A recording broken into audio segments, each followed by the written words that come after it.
Everybody, the two of you in the back, come on. Oh, yeah, Rebecca. What's that? Just come. We're gonna hide back there. Oh. We're good. We're with you. Thank you. Would it invite us to, if you can, if you're able, stand out. Stretch out. And all the patients you're holding this morning, driving, weather, about changes, stretch out. Yeah, yes, we see some good stretches here. So you want to demonstrate your stretch so everybody can follow your stretch? What is your name? Kara. Kara, everybody say hey. Okay, yes.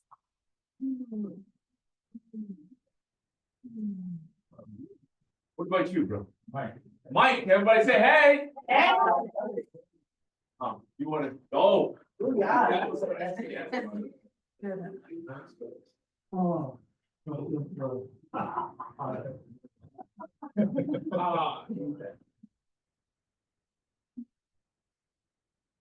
I want to invite us to focus on our breath, if you will, feel your feet on the ground like you've never felt it before.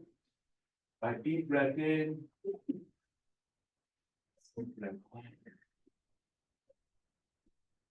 Then we feel safe and brave in the space, those in the time space, place to. We have put this engagement on them. We focus on the prayer. You breathe in and breathe out. Breathe in home with all a land that is safe from acknowledgement. A vision for justice. Because you breathe in and breathe out, when invite you to dream about what does that vision look like. And Michelle Armstead says, a long, long time ago. Or was it last year? Or was it just yesterday? As you breathe in and breathe. A seed was planted. A justice tree seed was planted. How will it grow? How will this justice tree seed grow? As you breathe in, breathe out.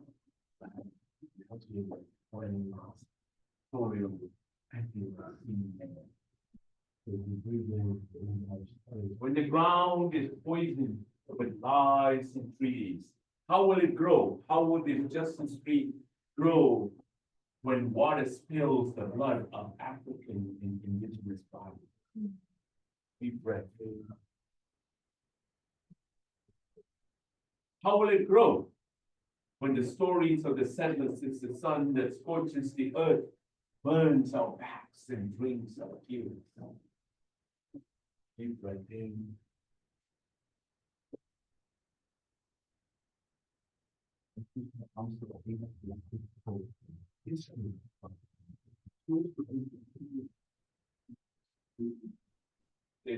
And we know that our stories are not the same. And we know that justice is not just a verb, it is a verb.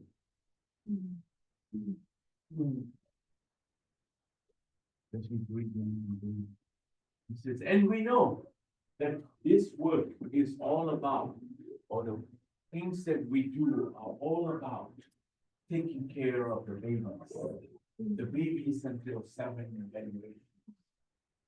The babies we must love in ourselves, in our homes, in our communities, and above all, in our streets.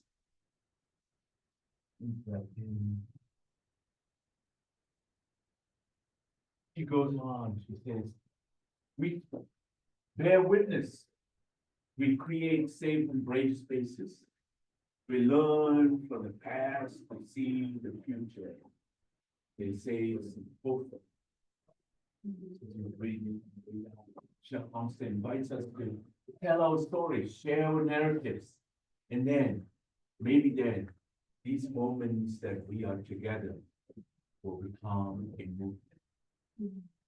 I deep breath in.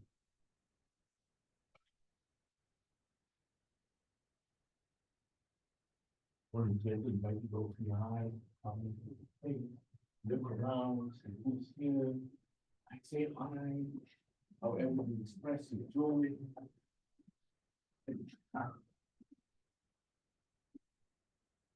How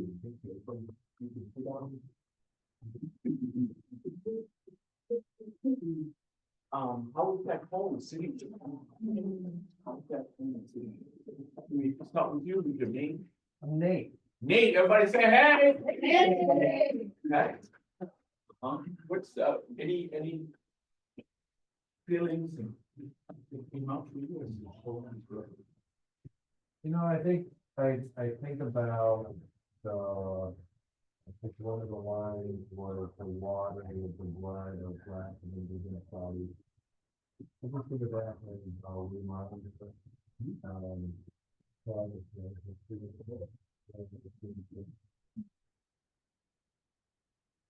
Can you put it? Right. Yeah, we need a one.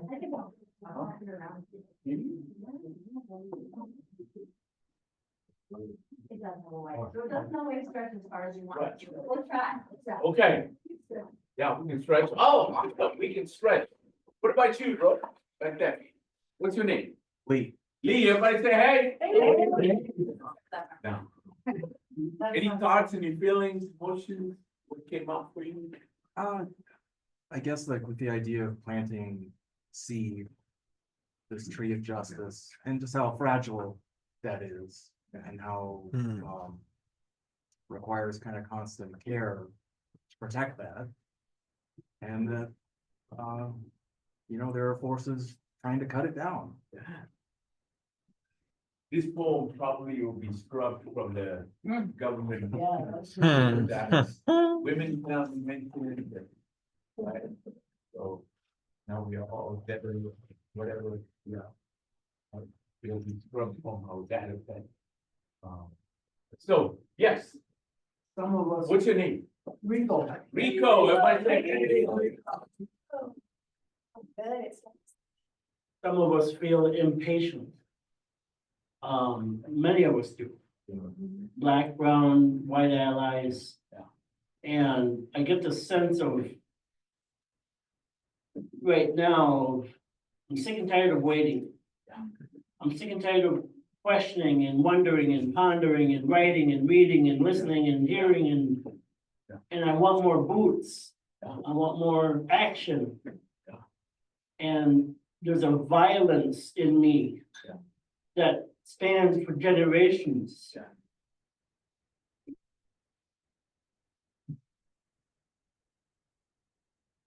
It is difficult to process. You gotta be careful. That's not violence, it's people. There's maybe some residuals of abuse that was happening. So I have to filter and navigate and yet still be heroic in some way.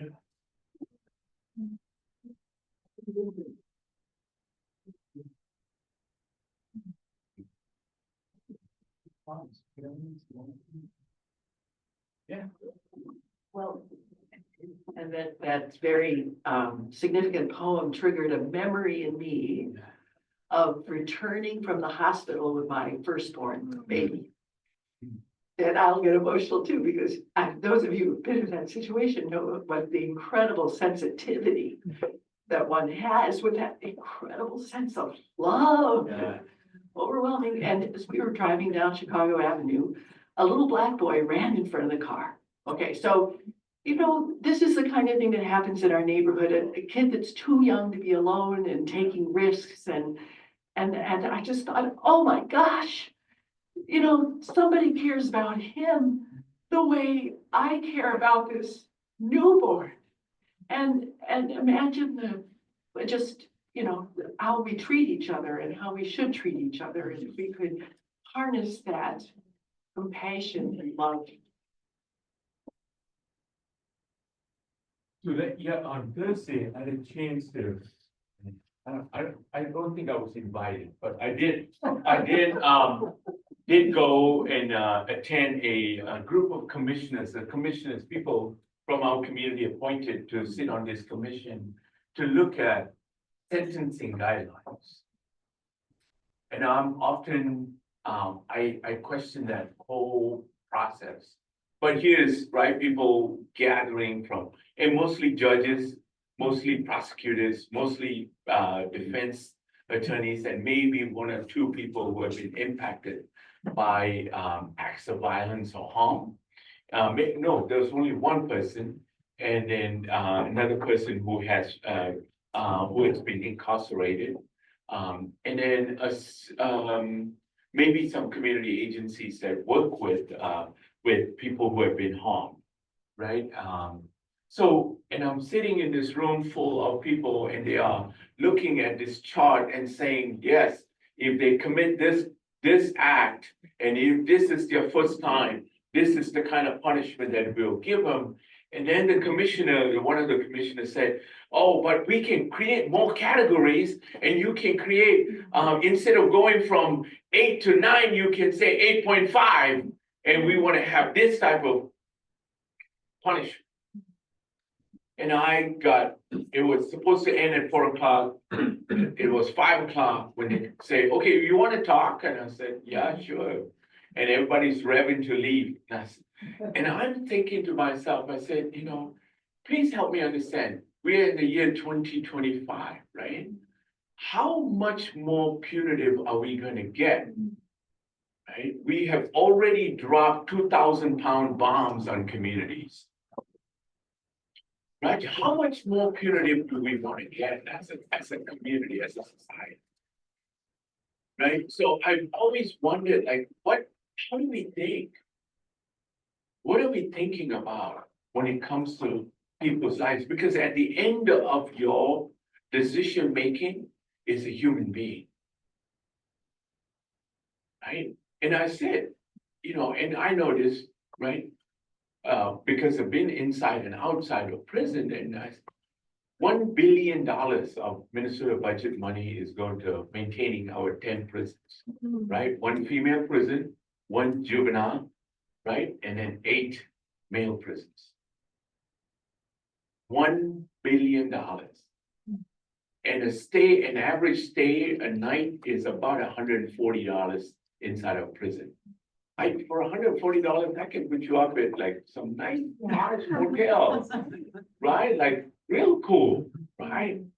Not double bunked either, right? So, but I say, but there is no rehabilitation taking place in our current system. No matter what they say to us, it's not, right? Like you go in and you realize, like I was teaching a class, and the class was going to end in 20 minutes. I had 3 guards come in and along with the dog, knocked on the door. I said, bro, can you wait? I just had 20 minutes, that's it. This is Stillwater, right? And if you've been to Stillwater, you're not getting out of Stillwater. You're not running anyway, right? It's level 4, right? And I said, no, it can't wait. They walked in. This brother was participating. They arrested him, handcuffed right in front of my entire class. Right? These are college credit classes, so it's a full credit class. And they had the dog come in. And the history of dogs in the Black community, because the class was all Black students. Right? So, but I'm like, okay, what are we doing? Right? So the idea for me is, as Pastor said, right, like, for me is to figure out, how do we humanize our spaces? How do we remember this history? Because we are informed by enslavement and genocide. Right, wrong, good, bad is not the issue, right? If you're feeling guilty, I want to invite you to not feel guilty, right? We, as Rasmus Mencken often reminds us, right? We are still operating as a country in this plantation ethos. And what we are looking to do and inviting you to do is to move towards a relational ethos. And you have done it without whether you know it or not. This is what relational ethos looks like. Right? And that's what we are trying to do in this space in terms of working with our unhoused community, is to be able to see their humanity. I see their humanity every day. Every opportunity we get to be able to see their humanity. And one of the reasons I always said, make a big deal out of asking people to introduce themselves is because I want to do radical welcome. What does radical welcome look like? Hey! Right? Instead of, right? Come on, let's see each other. Let's recognize them. We don't have to go out in the streets to scream at people, but when we create spaces like this, right? As the pastor reminded us, right? That's one of the reasons why we, right? Oh my God, my boss is here. Right? So, boss Vanessa is here. She's the one who created that space and wrote the funding for it. And so we are able to at least provide food for our communities that are walking into that space. So when I'm given this opportunity, I say, let us do this work together as a collective. Because as I think Pastor said, as a criminologist, I know we have failed the community. We have failed. Right? So in my bio, I say I'm a recovering criminologist, right? Just like recovering Catholics and recovering Baptists and, right? Are there recovering Lutherans? I'm not sure. Maybe. Hey. Right? Because the way we have thought of these classes and the subject matter, we have focused in on more and more research to understand crime as opposed to working through the harm. Right? And I intentionally did this, right? Working through the harm requires us to work at the roots level. Right? Who here does gardening? Oh my Lord, I should never have asked. Assume. Okay, everybody do gardening. What's your name? Tammy, everybody say hey. Hey. Tammy, do you grow tomatoes? Tomatoes are trying to avoid. Oh boy. Oh, damn, wrong person. No, I'm just kidding. Yeah. But so how many tomato plants grow? Yeah. Like a variety, right? Like from beef tomato to whatever, the honey sweet tomatoes. Oh, those are good. Oh, those are good, right? The grape tomatoes, yeah. Not that I know anything about it. Okay. But when you look out in your garden, when a tomato plant is sloppy and not doing well, how often do you go out then, pull out the plant and fix it? What do? You usually look like, oh, is there too much shade in here? Let me trim off this branch. Let me feed the tomato some much needed ingredients. Let me pour some water in here. Let me tend to the tomato plant, right? So we are working to create this roots level work versus fixing. Why is it when it comes to our children and our community, we try to fix people? Something is wrong with you, Harmon. Look at all these other people, they're doing well. Why are you complaining? Oh, no, not Harmon is not complaining, right? But I appreciate you. Right? So it's like we tend to personalize this and try to fix the person versus saying like, what is going on in our community? What's that song, the 60s song? What's going on? Who? Marvin Gaye, right? So what's going on, right? Like we tend to do that work. So with the help of what we're doing is that we are inviting people to figure out how do we do roots level? How do we strengthen the roots, right? Rupal Miro and Raj Patel wrote this amazing book, Inflamed, right? It's a fascinating book, right? And they go around the world and talk to a lot of our indigenous cultures because these are medical practitioners and public policy, public health practitioners, right? But they are like, why are we not getting to the problems, right? And they go and talk to many of these indigenous cultures, and a lot of these indigenous cultures point to around the world, point to, right, doing what they call deep medicine work versus colonial medicine work. We tend to do colonial medicine work. Right, versus deep medicine. And what does deep medicine work look like? It looks like love. Cornell West is often asked, like, what does justice look like? Just smile and say, it looks like love on the streets. Not what happens in our courthouse, that's laws. Which many of them are not being followed at the federal level, but that's another day, another topic. Right?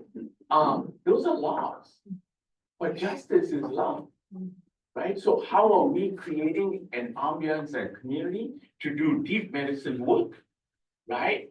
And not try to fix people. And that, I think, part of our goal in these circles is to figure out how to see their humanity, create space for their voices to be heard, right?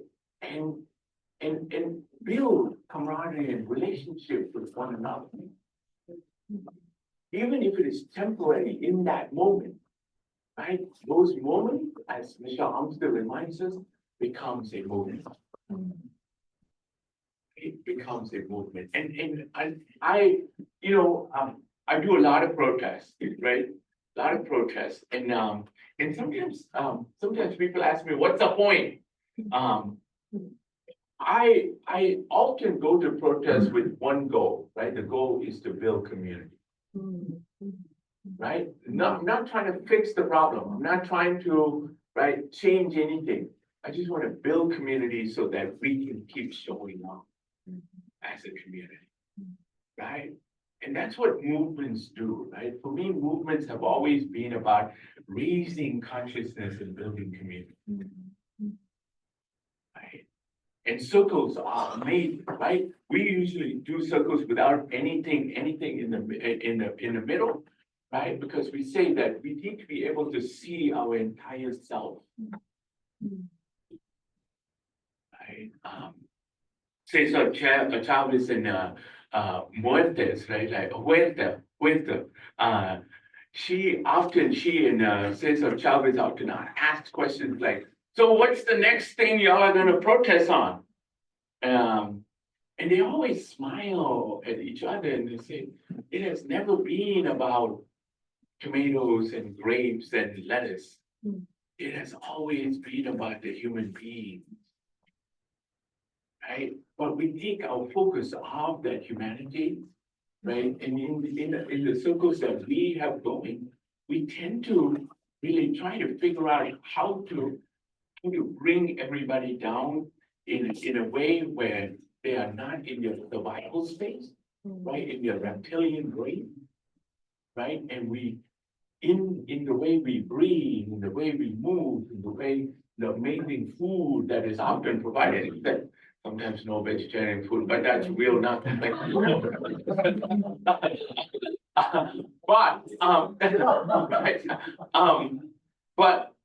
the food, right? These are not, right? These are not expensive stuff. We can do this.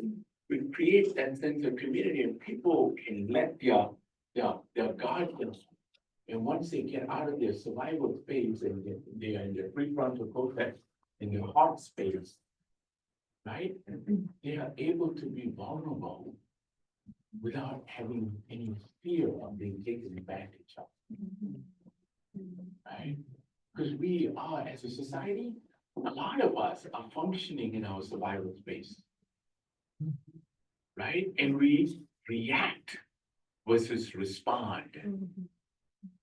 Right? I had a chance to go inside the juvenile detention center in Ramsey County and working, and they say, you know, our staff are leaving. Can you come and do an assessment? I said, sure, I'll come and do an assessment. And my assessment is no surveys, right? Like I don't care for surveys, which is fine, do survey, whatever.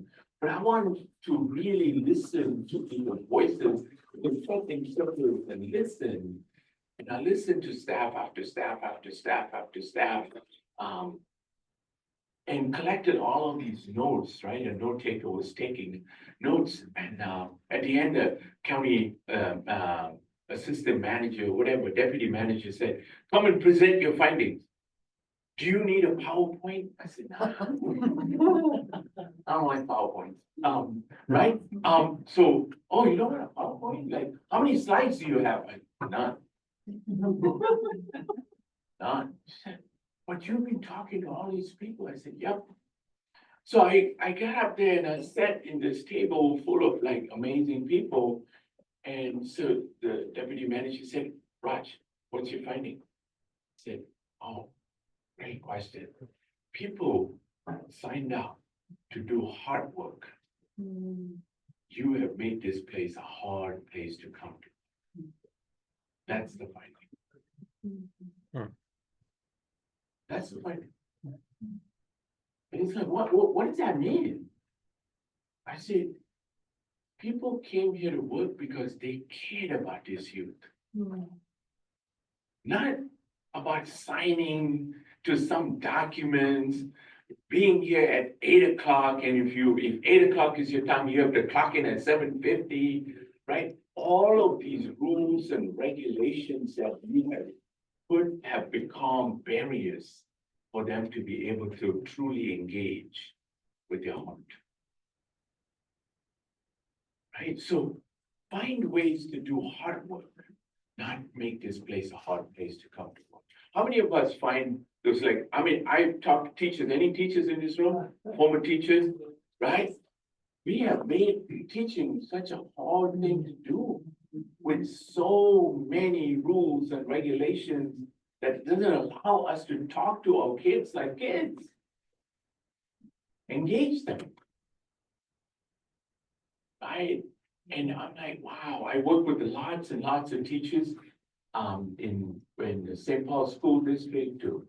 Right? I was working in Princeton, but Princeton got mad because I wore a free Palestine shirt, so I got kicked out of their programming.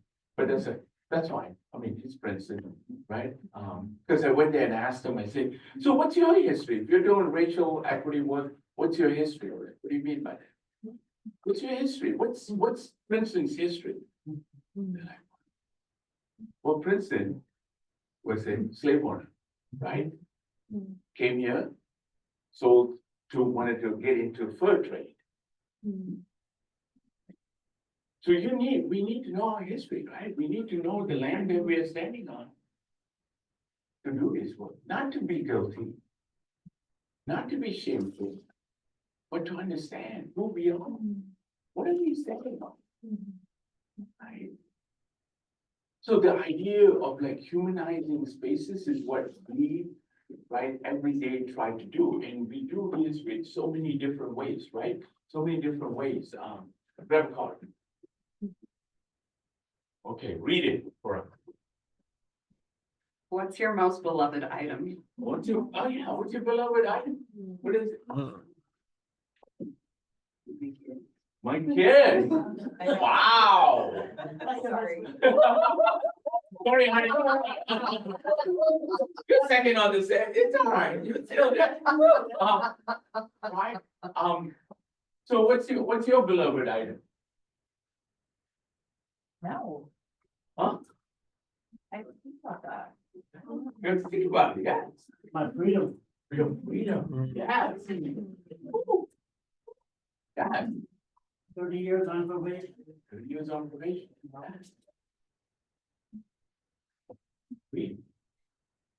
And so we invite people to figure out how to let the barriers that we have erected around us, so that we can, right, talk to Mark like Mark is doing, right?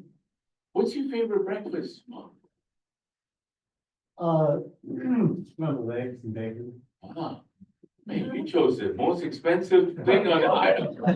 Hey, Yeah. that prices have gone up. Right, like, what's that, $3 an egg? No, it's $1.89 now. Huh? I'm on $1.89. $1.89. Well, So awesome, right? Like people like to eat breakfast. Right? There are things that we can talk about, right? We use the items like this, and when people do this, and let me try this, who's a good, yeah. Okay, tell me where your thumb lands, and then read that question. Would you hope will cut you some slack? Oh. Whoa, who? Oh, now he's getting it. Probably, yeah, probably my family, but that's what they, Yeah. they're expressive. Right, so your family, your partner, your children, right? We've heard so many things, right, from our communities that gather, right? And one person, when we asked that question, right, he said, my daughter, bro, I don't get to see her too much. I'm unhoused, so like every now and then I get to see her, and I hope she'll cut me some slack, because I'm going through hard times. Right? I'm glad, I'm not trying to rely on her, lean on her lap, right? But she wants to still see me. Right? So my daughter. Right? And then other people have answered that question by saying, myself. Because we are like our worst critic, right? She's like, yes. Right, we are. Right, so we sort of like, we are so self-critical because there's so much happening around us that we take it on ourselves. Right, we take it on ourselves. So the idea, like, this work that we do about is what I call this healing work, right? I call this healing work. When George Floyd was murdered, right? I mean, it's going to be 5 years here. Oh. 5 years, right? Was murdered. We all were on the street, and there was a lot of marching, a lot of things was happening, right? But then people were also kind of really, really in pain. And we're like, okay, let's create a place where people can just kind of rest, right? And find place to heal versus just constantly going. Because some of the people who were on the streets on 38 in Chicago were there like 24 hours a day. Right? Trying to cater and trying to take care of people. Trying to take care of people. So it's like, how do we create those type of spaces where people can come in and feel like they can let all of that tensions move? So we started the day with some stretches, right? And it's amazing what simple stretches will do to uncoil, right? Some of those tensions that we are holding, right? You don't have to go to a hard yoga class. That's good, right? Because if you don't have Lululemon pants and Lululemon carpet, then you're not going, right? I don't even know who Lululemon is, but Okay. right, so we can do simple stretches. Yes, yes. I really appreciated that, yeah. So thanks for being here, first of all, Raj. I noticed and really appreciated the incorporation of breath. Especially interwoven with the poem, and I wonder if you just reflect on the way that you use breath to invite an open space and humanity. Oh my God, I don't have a lot of like cool scientific answers to it. I'm I don't know, what do you call it? Mind-body practitioner, right? Because the work that I do, right, really comes from this idea that we have the past, the present, and the future. We are an incorporation of the past, the present, and the future, right? Because our body reacts to things that you would be like, what the hell was that? Right? Because your body keeps memories of what happened to you. Right? How many of us have gone to places where you notice that people can't sit with their back to the door? How many of us know people like that? Right? I know a lot of them. Right? I'm like, damn, bro, what's going on? This is like a nice restaurant. Let it down, let it go. Nope, bro, you don't understand. I can't. right? Our body keeps that history, the past. So we're dragging our past with us everywhere we go. Oh, breath allows us to be in the present. As we take a deep breath, realize like, I'm here. I like that. Right? And our heart and mind allows us to dream the future. So in us, we have the right past, the present, and the future. And breath is so important to keep us in this space right now. While we are thinking about what happened to us in the past, and while we're dreaming of a future. And I'm talking about dreams, not while you're asleep. Those are good. Go do a dream analysis. We have created an entire portfolio of dream analysis, something or whatever, right? The dream that I want to work on is when you're awake. And you are inviting yourself and the generations to come to see a better future. Right? 60 years ago, they marched in Selma. Right? Because the people who led the march saw a better future. Right? A better future. And so we should be able to see a better future for the 7 generations of kids who are coming. The 7 generations to come. Right? And if you think 7 generations, think we've been in enslavement in this country for 246 years. That's how long slavery lasted in this country. Followed by Jim Crow. Followed by 50 years of mass incarceration. Right? That's how long. So when you breathe, right, and engage your belly, right, allow your vagal nervous system there to gently, right, allow your amygdala not to close you off from being able to dream, being in your prefrontal cortex, right? Allow you to get out of your survival space into what we call in the healing world, thriving space, right? How do we allow ourselves to be in thriving space, right? Because this is where we are, right? Every time we do doom scrolling, how many of us here do, come on, confess, doom scrolling? Oh, hands up, right? Some of us like, can I raise my leg too? Because that's how much doom scrolling I do. Right?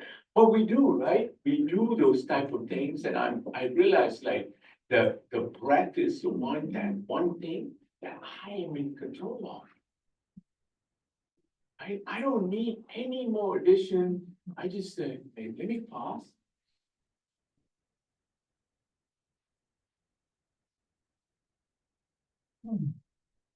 Allow my parasympathetic and sympathetic nervous systems come together, come to a point of balance. I do that. Right? So appreciate the question. Yes. You don't have to do that, but I think. Whoa, no. What's your name? My name's Anissa. Anissa. As you were talking about breath and the freedom that a breath allows you, I was thinking about how breathing also allows freedom for other people. I'm one of those teachers that you're talking about, and I coach other people, and I coached a lot of people this week. And I have this talk that I do with them about the difference with children between compliance and cooperation. And I'm encouraging them to get cooperation and not compliance. And when you're trying to get compliance, you use your teacher voice a lot more than you hear the children's voice. And we actually need to hear the children's voice and not ours. So I say, I have this one tutor who's like 21, she's very young. I'm like, breathe. Just breathe more, talk less. Yes. Right? I mean, these are things that we've known, right? There's a research that was done in Europe, in London area, where teachers were experimenting with putting kids who are having behavior concerns in front of trees. right? And breathe, because trees give out all kinds of chemicals that calms your body. Real research, right? And then they say, when you come to class, take your shoes off, let's be barefoot. And they realize the noise level when you're barefoot just trims down. Can we do that here? Hell to the no. Montessori's. Yes? That's So- it's Montessori. So, and I love what you said, right? Like, because we have created, because if we are in this sort of, this plantation ethos, the way plantation ethos are informed is by compliance and enforcement. Yep. Those are the two practices in a plantation ethos culture. Compliance and enforcement. And what we're trying to do is to invite people to do relational work. And relational works are informed by love, right? By connection, by compassion, right? Yes. What's the difference between compliance and obedience? Yeah. I don't know if there are much differences. Compliance is an expectation that you will be bound by all of the rules that we have created. And 20% of the rules that we still practice in this country were created during slavery. They're still in our books and they're still practiced. Huh? They're not needed, right? And so compliance is that once you are able to, once I get you to comply, then I can get you to obey to everything I have to say. Right? So compliance is that, is the idea of like, we have to comply. And I'm not saying we should be in relationship when I understand you and I know who I am, right? And we have a relationship, I am less likely to harm you. Period. Right? I am less likely to harm you. That's transformative justice 101. Right? If I know you and I know the struggles you're going through, right? How you doing, Jack? Great. Great. Everybody say hey to Jack. Hey.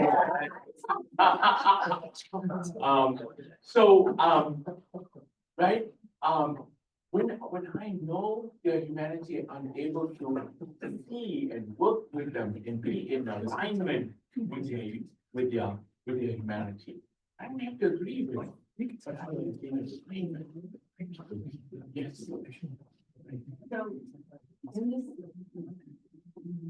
in this neighborhood in particular, we have a lot of people dealing with very difficult issues. And many have trouble with self-regulation, and of course, then there's the substances, but starting out with problems and then adding substances and unfortunately, there's a lot of harm that folks do to their neighbors. So, what do we do? Obviously, they're not around for me to have a relationship with. How do you, what do you recommend? Wow. Big question. Ta-Nehisi, how many of you read Ta-Nehisi Coates' work? Right? So Ta-Nehisi Coates is often invited for panels and especially when he's critical about law enforcement.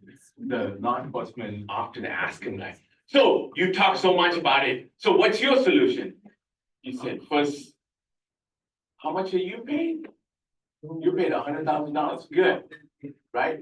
And I am being just here for a day, maybe half hour, maybe 1 hour, right? So pay me and I'll give you the solution, right? Right now, my position is to be critical about what you're doing, what you're paid to do, right?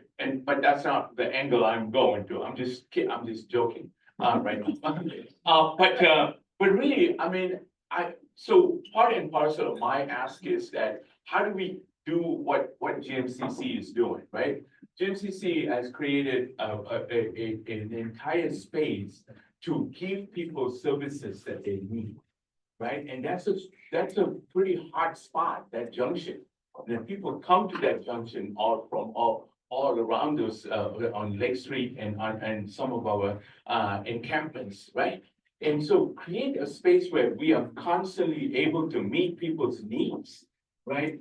and then create this type of circles on a regular basis and invite people to sit in those circles, right? And it takes time because people who are unhoused are very suspicious about a lot of what is going on around them, right? They don't want to trust, they don't want to, and we have created a culture where if we have taken advantage of Black and brown bodies a lot, right? We have harmed them because they came in and signed up for a program. And you signed up for this program, now I'm gonna let you die, right? Yeah, yeah, Amongst those. yeah, yeah. Are kind of. Yeah. Okay, Oh, yeah. are. The other, Yeah. their Yeah. campaign. Yeah. No, I mean, that's true. We, the unhoused work that we did, right? We saw a lot of domestic violence in that space.